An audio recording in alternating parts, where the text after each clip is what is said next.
कधी तुम्हाला अशा घराबद्दल माहिती मिळाली आहे का, जिथे कोणाच्या तरी पावलांचे आवाज येतात पण जिथं पायऱ्याच नाहीत? कधी वाटलंय का कुणीतरी आपल्या मागे चालतंय, पण मागवल्यावर तिथं कोणीच नसतं? काही गोष्टी आपल्या डोळ्यांना दिसत नाहीत, पण त्या असतात आणि त्यांचं अस्तित्व एवढं गूढ असतं की त्यांच्या संपर्कात आलेल्या माणसाला वेळ, जागा आणि आयुष्य सगळं विसरायला होतं. ही गोष्ट आहे बीड जिल्ह्यातील एका दूरवरच्या गावची, दुधवाडी. त्या गावातल्या एका विसरलेल्या पण आजही श्वास घेत असलेल्या वाड्याची.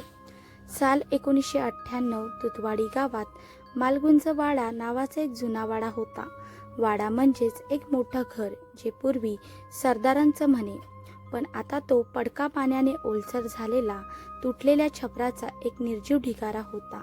पण गावकरी सांगायचे, तो वाडा अजूनही जिवंत आहे. रात्री कोणीतरी तिथं चालतं, वर जातं, पण कोण वरती जातं, पण कसं काय? कारण त्या वाड्याला पायऱ्याच नव्हत्या. एक दिवस गावातला पोतराज सखाराम अचानक गायब झाला. कुठेच सापडला नाही, पण त्याचे चप्पल सापडले वाड्याच्या दारासमोर. त्यांनी त्यानंतर दर काही महिन्यांनी एकदा तरी माणूस गायब केला होता. या गोष्टी कालाच्या धुरकट स्मृतीत हरवून गेल्या होत्या. मग आली श्वेता साळुंखे. साल 2024. श्वेता पुण्यातली क्राईम, हॉरर आणि अनसॉल्व स्टोरीज करणारी यूट्यूबर होती. तिचं चॅनल अनसॉल्व महाराष्ट्र दिवसेंदिवस वाढत होतं. आता ती शोधत होती अशी केस जी लोकांना भयभीत करून सोडेल. एक जुनं न्यूज क्लिपिंग मिळालं तिला. दुधवाडीतील मालगुंज वाड्यातून पुन्हा आवाज. ती गावात पोचते. गावकरी सुरुवातीला तिला काही बोलत नाहीत, पण एक म्हातारी तिच्या कानात पुटपुटते, बाई, तुम्ही कशाला उचापती करता? जरा त्या वाड्याकडे पहा. शांत आहे, पण आत काहीतरी चालतं.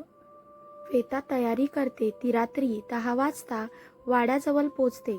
तिच्यासोबत एक ट्रायपॉड, DSLR, ॲडव्हान्स माईक आणि एक जुना ट्रान्झिस्टर होता. तो तिला एका रिटायर पोलिसाने दिला होता. ट्रान्झिस्टर चालू करते आणि काही क्षणातच ठकठक ठकठक असा आवाज होतो. ती फ्रीज होते. हा आवाज स्पष्ट पावलांचा होता, जणू कोणी जिन्यावरूनच वर जातंय. पण जिना कुठे आहे? श्वेता आत शिरते. एक छान उभा गडद अंधार.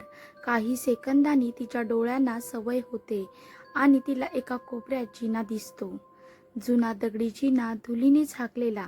ती पटकन कॅमेरा उचलते, शूटिंग करते, पण स्क्रीनवर काहीच दिसत नाही. जिना फक्त तिच्या डोळ्यांना दिसत होता. तिचं मन सांगत होतं थांबायला, पण जिज्ञासा जास्त होती. श्वेता जिना चढू लागते. एक एक पायरी वर जात राहते आणि वातावरण बदलू लागतं, जणू ती काळाच्या मागं चालली आहे. भिंतीवर जुनी चित्र, मुलांचा आवाज, हसणं, मग रडारड. ती एका खोलगट खोलीत पोहोचते आणि तिथं बसलेला एक माणूस, पोतराज. चेहरा एकदम काळसर, भयावह असा. तो तिला म्हणतो, बाई, पायऱ्या चढून आलीस, पण आता कशी जाणार? परत जायचं म्हणलीस तर मागे पायऱ्या नसणार. श्वेता मागे वळते. जिना गायब, फक्त भिंती. ती धावत बाहेर येते. ट्रान्झिस्टर बंद झालेला असतो. Mobile dead. ती शुद्धीवर आली तेव्हा सकाळ झाली होती आणि गावात अफवा पसरली होती, ती मुलगी गेली. ती म्हणाली, ती फक्त एक रात्र होती. पण गावकरी म्हणाले, बाई, 3 दिवस झाले तुम्हाला वाड्यात जाऊन. श्वेता काहीच बोलत नाही. ती फक्त तिच्या कॅमेरा प्ले करते आणि त्यात एकच आवाज, ठक ठक ठक ठक. पण कोणाचाही चेहरा नाही, जिना नाही, फक्त आवाज. आजही त्या वाड्यात कुणीतरी चालतं, पण त्या पायऱ्या कुठं जातात आणि कोणी परत येत का नाही, कोणीच सांगू शकत नाही. कधी कधी जी पावलं आपल्याला दिसत नाहीत, तीच आपल्याला आपल्या वेळेच्या बाहेर नेऊन टाकतात. तुमच्यासोबत असं काही घडलंय का? किंवा तुमच्याकडेही अशीच एखादी गोष्ट आहे का? कमेंटमध्ये नक्की लिहा. आणि अशाच कथा ऐकत राहण्यासाठी व्हिडिओला लाईक करा, शेअर करा आणि सबस्क्राईब करा कालगोष्टी चॅनल.